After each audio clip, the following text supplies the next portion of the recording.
ওম নমঃ শিৱায় নমস্কাৰ বন্ধুসকল পুনে এটা গুৰুত্বপূৰ্ণ ভিডিঅ' লৈ স্বাগতম জনাইছো কুম্ভ ৰাশি জাতক জাতিকাসকলৰ 2025 চনৰ এই আগষ্ট মাহটো কিদৰে পাৰ হ'ব কেনে ধৰণৰ পৰিৱৰ্তন আহিছে কোনখিনি ক্ষেত্ৰত বিশেষকৈ সাৱধানতা অৱলম্বন কৰিব সকলোখিনি তথ্য আপোনালোকে এই গুৰুত্বপূৰ্ণ ভিডিঅ'টোৰ জৰিয়তে জানিব পাৰিব 2025 চনৰ আগষ্ট মাহৰ ৰাশিফল অনুসৰি এই মাহটো বিশেষকৈ কুম্ভ ৰাশি জাতক জাতিকাসকলৰ বাবে মধ্যমীয়া দেখা পোৱা গৈছে কিন্তু এই মাহৰ প্ৰথম সপ্তাহৰ সময়খিনিত আপোনালোকৰ চিন্তা আৰু নিজৰ যিখিনি কাম আছে সেইখিনি কামখিনি পৰিকল্পিতভাৱে সংগঠিত কৰি ৰখাটো আপোনালোকৰ লক্ষ্যত উপনীত হোৱাৰ ক্ষেত্ৰত সহায় কৰিব অৰ্থাৎ আপোনালোকৰ যিখিনি পৰিকল্পনা আছে যে এইটো মাহত কি কাম কৰিব কেনেকৈ আগবাঢ়িব সেইখিনি ক্ষেত্ৰত যদি আপোনালোকে ভালদৰে সেইখিনি লক্ষ্যৰ ক্ষেত্ৰত ভালদৰে গুৰুত্ব দিয়ে নিশ্চয়কৈ আপোনালোকে সফলতা লাভ কৰিব বুলি কৈছে আপোনালোকৰ প্ৰজ্ঞা আপোনালোকৰ সামৰ্থ্যৰ বলত বিশেষকৈ আপুনি কিছু ভাল ফলাফল লাভ কৰাৰ সম্ভাৱনা আছে বুলি কৈছে যাৰ ফলত আত্মীয় মাজত আৰু পৰিয়ালত আপোনালোকৰ সন্মান বৃদ্ধি পাব যেতিয়া কিবা এটা কামত আপুনি ভাল সাকসেস হ'ব সফল হ'ব 10 জনে আপোনালোকক শলাগ ল'ব বুলি কৈছে একে সময়তে এই মাহৰ প্ৰথম সপ্তাহৰ সময়খিনিত আপোনাৰ বাবে বিশেষকৈ কৃতিত্বৰে ভৰা হ'ব পাৰে যিকোনো ঠাইতে কথা পাতি থাকোতে কিন্তু তৰ্কত লিপ্ত হ'লে আপোনালোকৰ মানহানি হ'ব পাৰে গতিকে সতৰ্ক হৈ থাকিব যিকোনো ধৰণৰ অনিশ্চয়তাত নিশ্চিতভাৱে ঘৰ জ্যেষ্ঠ সদস্যসকলৰ পৰামৰ্শ আৰু পথ প্ৰদৰ্শন লওক বুলি কৈছে ছাত্ৰ ছাত্ৰীসকলে পঢ়া শুনাৰ ক্ষেত্ৰত অসাৱধান হোৱাটো উচিত নহয় কাৰণ এই সময়ত কৰাৰ কঠোৰ পৰিশ্ৰম আপোনালোকৰ ভৱিষ্যত গঢ়ি তোলাত সহায়ক হ'ব ব্যৱসায়ত উত্থান পতন হ'ব আপোনালোকৰ ব্যৱসায়িক যোগাযোগ শক্তিশালী কৰাত আপোনালোকে মনোনিৱেশ কৰক ৰিয়েল এষ্টেটৰ সৈতে জড়িত লোকসকলে ভাল চুক্তি পোৱাৰ সম্ভাৱনা আছে কমিছন সম্পৰ্কীয় কাম কৰাৰ লোকসকলে নিজৰ লক্ষ্যত উপনীত হোৱাৰ ক্ষেত্ৰত কিছু বাধাৰ সন্মুখীন হ'ব লগা হ'ব পাৰে পাৰিবাৰিক সম্পৰ্কৰ বিষয়ক লৈ বৈবাহিক জীৱনত কিছু উত্তেজনা থাকিব পাৰে ইজনে সিজনক সময় দিব নোৱাৰাৰ বাবে প্ৰেমৰ সম্পৰ্কত কিছু ভুল বুজাবুজি সৃষ্টি হ'ব পাৰে গতিকে ইজনে সিজনক সময় দিব লাগিব টাইম দিব লাগিব বুলি কৈছে টাইম নিদিয়াৰ ফলত কিবা এটা মিছ আণ্ডাৰষ্টেণ্ডিং হ'ব পাৰে তৰ্কৰ সদৃশ আপোনালোকৰ পৰিৱেশৰ সৃষ্টি হ'ব পাৰে পাৰস্পৰিক আলোচনাৰ জৰিয়তে এইবোৰ সমাধান কৰক আপোনালোকৰ চিন্তাত ইতিবাচকতা বজাই ৰাখক খং বিশেষকৈ আপোনালোকে নিয়ন্ত্ৰণ কৰিব লাগিব সুস্থ হৈ থাকিবলৈ এই মাহৰ প্ৰথম সপ্তাহটোত বিশেষকৈ মানসিকভাৱে সুস্থ হৈ থকাটো প্ৰয়োজন আছে ধ্যান আৰু যোগাসনৰ প্ৰতিও কিন্তু বিশেষকৈ এই সপ্তাহটো গুৰুত্ব দিব লাগিব আগষ্ট মাহৰ দ্বিতীয় সপ্তাহৰ এই সময়খিনিত কৈছে যে পৰিয়ালৰ এজন সদস্য সাফল্যৰ বাবে ঘৰখনৰ সুখৰ পৰিৱেশৰ সৃষ্টি হোৱাৰ সম্ভাৱনা আছে এই মাহৰ এই সময়খিনিত আপোনালোকৰ নম্ৰ স্বভাৱৰ বাবে ঘৰখনত বা সমাজত আপোনালোকক শলাগ লোৱা হ'ব চুবুৰীয়াৰ সৈতে এটা পুৰণি সমস্যাৰ সমাধান হ'ব পাৰে বুলি কৈছে যাৰ ফলত সম্পৰ্ক উন্নত হ'ব তেওঁলোকৰ ভৱিষ্যতৰ বাবে বিশেষকৈ অৰ্থাৎ এই ৰাশি জাতক জাতিকাসকলে নিজৰ ভৱিষ্যতৰ বাবে কৰাৰ যিকোনো কঠোৰ পৰিশ্ৰমৰ সঠিক ফল লাভ কৰিব পাৰে বিশেষকৈ যুৱক যুৱতীসকলে সকাহ পাব সামাজিক বা ৰাজনৈতিক কাম কাজৰ লগত জড়িত লোকসকলে এই মাহত নিজৰ সন্মানৰ প্ৰতি সাৱধান হোৱাটো উচিত বহুত সময়ত আপুনি কাল্পনিক পৰিকল্পনা কৰিব যাৰ বাবে আপোনালোকৰ কামবোৰ নষ্ট হৈ যাব পাৰে গতিকে বাস্তৱৰ সন্মুখীন হ'ব লাগিব গতিকে এই সময়খিনিত প্ৰেজেণ্টত গুৰুত্ব দিয়ক বুলি কৈছে একে সময়তে মৰম আৰু উৎসাহ আপোনালোকৰ বাঢ়িব এই সময়খিনিত মানুহৰ প্ৰতি আত্মীয়ৰ প্ৰতি এই সময়ত আপোনালোকৰ ব্যৱসায়ত সফলতা লাভ কৰিবলৈ বহুত কষ্ট কৰিব লাগিব ব্যৱসায়ত সাকসেস হ'বলৈ হাৰ্ড ৱৰ্কিং কৰিব লাগিব এজন জ্যেষ্ঠ ব্যক্তিৰ পৰামৰ্শ ল'ব কৈছে কৰ্মৰ ক্ষেত্ৰত কৰ্মচাৰীৰ দ্বাৰা প্ৰতাৰিত নহ'ব গতিকে সাৱধান হ'ব কৰ্মৰ ক্ষমতাৰ ওপৰত বিশ্বাস থকাটো ভাল হ'ব ইয়াৰ দ্বাৰা আপুনি সফল হ'ব পৰিয়ালৰ সদস্যৰ প্ৰতি আপুনি সহযোগিতা অনুভূতি ৰাখক ইয়াৰ ফলত তেওঁলোকৰ অৰ্থাৎ আপোনালোকৰ আত্মবিশ্বাস বৃদ্ধি পাব আৰু ঘৰখনত সম্প্ৰীতি থাকিব প্ৰেমৰ সম্পৰ্কটো এই মাহৰ এই সময়খিনিত সম্পৰ্কত ঘনিষ্ঠতা থাকিব যাৰ ফলত আপোনালোকৰ সম্পৰ্ক শক্তিশালী হ'ব স্বাস্থ্য সম্পৰ্কত যিকোনো সমস্যা বাঢ়িব পাৰে অসাৱধান নহ'ব নিজৰ সম্পূৰ্ণ যত্ন লওক নিয়মীয়াকৈ পৰীক্ষা কৰক আৰু উপযুক্ত খাদ্য গ্ৰহণ কৰক যাতে আপুনি সুস্থ হৈ থাকে গতিকে এই দিশখিনিৰ ক্ষেত্ৰত কিন্তু কুম্ভ ৰাশি জাতক জাতিকাসকলে বহুত বেছি ধ্যান দিব লাগিব এই মাহৰ মধ্যভাগলৈ বিশেষকৈ আপোনালোকৰ জীৱনশৈলী পৰিৱৰ্তন আনিবলৈ এইটো এটা সঠিক সময় বুলি কৈছে গতিকে যিমান পাৰে ধ্যান ৰাখক কিছুদিন ধৰি চলি থকা কামৰ যি বুজাৰ পৰা আপুনি সকাহ পাব পৰিয়ালৰ প্ৰতি আপোনালোকৰ অৱদানো অব্যাহত থাকিব যিয়ে সকলোকে সুখী কৰি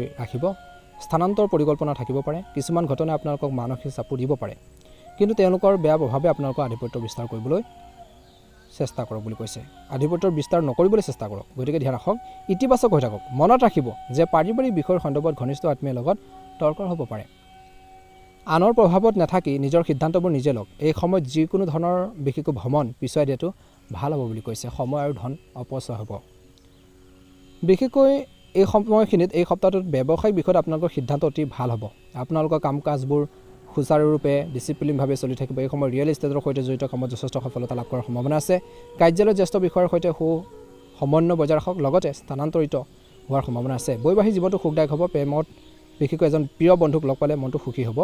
প্ৰেমৰ সম্পৰ্কবোৰ গভীৰতা থাকিব, যাৰ ফলত সম্পৰ্ক শক্তিশালী হ'ব। স্বাস্থ্যৰ প্ৰতি অলপ সাৱধান হোৱাটো প্ৰয়োজন আছে এই সপ্তাহটোত। মানসিক চাপৰ বাবে প্ৰকৃতিত খিংখিঙি এটা থাকিব পাৰে। যোগাসন আৰু ধ্যান ধাৰণাত মনোনিৱেশ কৰক, ই আপোনালোকক শান্ত কৰি ৰখাৰ ক্ষেত্ৰত সহায় কৰিব। এই মাহৰ শেষৰ দলত বিশেষকৈ এই সপ্তাহটো আপোনালোকৰ যোগাযোগ আপোনালোকৰ বৃদ্ধিত ভালদৰে মনোনিৱেশ কৰিব লাগে। এই সময়খিনিত আপোনালোকৰ বাবে ভাল এটা প্ৰতিফলন দেখা পোৱা গৈছে। আত্মবিশ্বাস আৰু আপোনালোকৰ উৎসাহ বৃদ্ধি পাব বুলি কৈছে। ব্যৱসায়ত কঠোৰ পৰিশ্ৰম কৰিব বুলি কৈছে আৰু সেই অনুসৰি আপোনালোকৰ কঠোৰ পৰিশ্ৰমৰ মতে আপোনালোকৰ যি লক্ষ্যত উপনীত হ'ব পাৰিব বুলি কৈছে বা সফল হ'ব পাৰিব। একে সময়তে অংশীদাৰীত্ব সম্পৰ্ক ব্যৱসায়ত পাৰস্পৰিক সমন্বয়ৰ ক্ষেত্ৰত কিছু সমস্যা হ'ব পাৰে। গতিকে পাৰ্টনাৰশ্বিপত যদি ব্যৱসায় কৰে নিশ্চয়কৈ সাৱধান হ'ব, যাতে কোনো ধৰণৰ তৰ্ক পেচাল নহয়, আপোনালোকৰ মাজত খেলি মেলি নহয়, সেইখিনিৰ প্ৰতি ধ্যান ৰাখিব লাগিব। অকলে যিকোনো ফাইনেন্সিয়েল বা যিকোনো আপোনালোকে সিদ্ধান্ত ল'ব নালাগে। গতিকে আলোচনাৰ মাধ্যমেৰে আপোনালোকে আগবাঢ়ি গ'লে উপকৃত হ'ব। একে সময়তে লঘু খাদ্য বজাই ৰাখিব লাগে বুলি কৈছে। নিজৰ কৰ্মৰ প্ৰতি সজাগ হ'ব লাগিব। মনোৰঞ্জনৰ সময় অতিবাহিত কৰিব বুলি কৈছে। যুৱক যুৱতীসকলে অসাৰ প্ৰেমৰ সম্পৰ্কত পৰি সময় নষ্ট নকৰিব। গতিকে এই দিশখিনিৰ ক্ষেত্ৰত কিন্তু ধ্যান দিব লাগিব বুলি কৈছে। এই সময়খিনিত অফিচত বিত্তীয় সম্পৰ্কে কাম কৰি থাকোঁতে সাৱধান হোৱাটো প্ৰয়োজন আছে। ঘৰখনৰ শান্তি পৰিৱেশ আপোনালোকে বিৰাজ কৰিব পাৰিব বা ঘৰখনৰ সুখ সমৃদ্ধি বৃদ্ধি কৰাব পাৰিব, কাৰণ আপোনালোকৰ সেইখিনি আপোনালোকৰ অভিজ্ঞতা বা সেইখিনি আপোনালোকৰ বিশেষকৈ কৰ্মৰ যি ধাৰণাই বিশেষকৈ ঘৰখনক আগুৱাই নিব। আপোনালোকৰ পৰিকল্পনাখিনি বিশেষকৈ আপোনালোকে কাৰ্যকৰী কৰাৰ ক্ষেত্ৰত এই মাহটোত সফল হ'ব বুলি কৈছে। নিজৰ দায়িত্বৰ প্ৰতি বহুত বেছি সজাগ হ'ব এই মাহত কুম্ভ ৰাশি জাতক জাতিকাসকলে। আনৰ প্ৰতি বিশেষকৈ বেছি আপোনালোকে আৱেগিক নহ'ব। আনৰ কথা শুনি পেলাই যিকোনো সিদ্ধান্ত ল'ব নালাগে। গতিকে এই সকলো দিশৰ ওপৰত কিন্তু কুম্ভ ৰাশিৰ জাতক জাতিকাসকলে বহুত বেছি সতৰ্ক হ'ব লাগিব। নিজৰ দায়িত্বখিনি বিশেষকৈ সুন্দৰভাৱে পালন কৰাৰ ক্ষেত্ৰত কুম্ভ ৰাশিৰ জাতক জাতিকাসকলে সতৰ্ক হ'ব। ছাত্ৰ ছাত্ৰীসকলৰ বাবে এই মাহটো মধ্যমীয়া দেখা পোৱা গৈছে। ছাত্ৰ ছাত্ৰীসকলে বিশেষকৈ নিজৰ ষ্টাডিৰ ক্ষেত্ৰত বহুত বেছি সতৰ্কও হ'ব লাগিব। ভুল লগ সংগৰ পৰা যিমান পাৰে আঁতৰি থাকিবলৈ পৰামৰ্শ দিয়া হৈছে। একে সময়তে বিশেষকৈ 2025 চনৰ আগষ্ট মাহৰ এই সময়খিনিত আপোনালোকৰ বাবে মিশ্ৰিত ফলাফল আনিব। কেতিয়াবা ফলাফল গড় হিচাপতকৈ ভাল হ'ব পাৰে। মাহৰ প্ৰথমাৰ্ধত সূৰ্যৰ ট্ৰেনজিট আপোনালোকৰ ষষ্ঠ স্থানত হ'ব, যিয়ে সাধাৰণতে আপোনালোকক অনুকূল ফলাফল দিব বিচাৰিব। মাহৰ দ্বিতীয়াৰ্ধত বিশেষকৈ সূৰ্য আপোনালোকৰ সপ্তম স্থানত থাকিব। সপ্তম স্থানত সূৰ্যৰ ট্ৰেনজিট ভাল বুলি গণ্য কৰা নহয় যদিও নিজৰ ৰাশিত হোৱাৰ বাবে সূৰ্যই বিশেষকৈ নেতিবাচক প্ৰভাৱৰ যি ফল বা নেতিবাচক ফলাফল হ্ৰাস কৰাৰ কাম কৰিব পাৰে। এই মাহৰ দ্বিতীয় সপ্তাহটোত বিশেষকৈ সূৰ্য আপোনালোকৰ যিকোনো বিষয়তে সমৰ্থন কৰিব পাৰে বা নকৰিব পাৰে, কিন্তু সম্ভৱ হ'ব কোনো ডাঙৰ কথা বা ডাঙৰ বিৰোধিতা হ'ব পাৰে। মংগল গ্ৰহৰ ট্ৰেনজিটে গোটেই মাহটো আপোনালোকৰ বাবে অষ্টম স্থানত থাকিব, যি আপোনালোকক সাধাৰণতে ভাল বুলি গণ্য কৰা হৈছে কিছু ক্ষেত্ৰত, আৰু কিছু ক্ষেত্ৰত আপোনালোকৰ বেয়াও দেখা পোৱা গৈছে। গতিকে অলপ সতৰ্ক হ'ব লাগিব। অনুকূল ফলাফল আশা কৰা হৈছে এই সময়খিনিত। যি কষ্ট কৰিব, যি কাম কৰিব, সেইখিনি ক্ষেত্ৰত এটা অনুকূল ফলাফল লাভ কৰিব বুলি কৈছে। কেতিয়াবা শনিৰ নেতিবাচক ফলাফলো আপোনালোকৰ দেখা পোৱা যাব এই মাহত। ৰাহুৰ ট্ৰেনজিটে অনুকূল ফলাফল দিব নোৱাৰিব।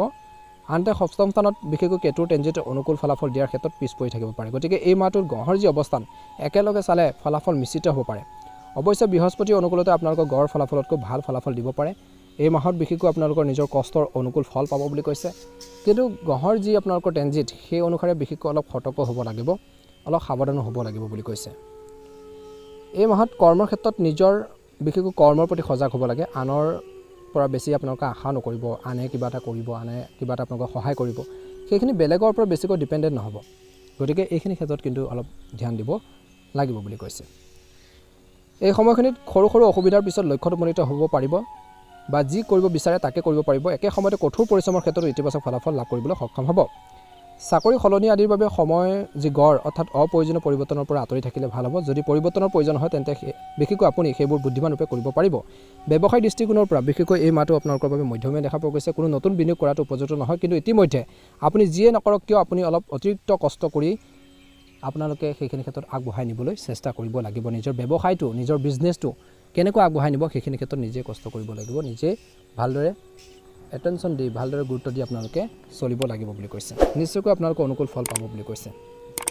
বৈবাহিক জীৱনত ইজনে সিজনৰ অনুভৱক যত্ন ল'ব লাগিব। আৰ্থিক দৃষ্টিকোণৰ পৰাও বিশেষকৈ এই সময়খিনিত আপোনালোকে যিমান পাৰে টকা পইচা ছেভিঙৰ ওপৰত গুৰুত্ব দিয়ক বুলি কৈছে। অপ্ৰয়োজনীয় খৰচৰ পৰা যিমান পাৰে আঁতৰি থাকক। যধে মধে টকা পইচা খৰচ নকৰিব, নহ'লে মাহৰ শেষৰ ধলৈ আপোনালোকৰ বহুত বেছি টকা পইচাৰ অভাৱ হ'ব পাৰে বা ঋণ ল'বলগীয়া তেনেকুৱা ধৰণৰ এটা চিটুৱেশ্যন বা পৰিৱেশ হ'ব পাৰে। গতিকে আৰ্থিক দৃষ্টিকোণৰ পৰা সেইখিনি ক্ষেত্ৰত ধ্যান ৰাখিব লাগিব। প্ৰতিকাৰ স্বৰূপে আপোনালোকে এই মাহত শিৱ মন্দিৰত বিশেষকৈ আপোনালোকে বিশুদ্ধ জল বা আপোনালোকে গাখীৰ আগবঢ়াবলৈ কৈছে। শিৱলিংগত বেলপাত আগবঢ়াবলৈ একেবাৰে নাপাহৰিব বুলি কৈছে।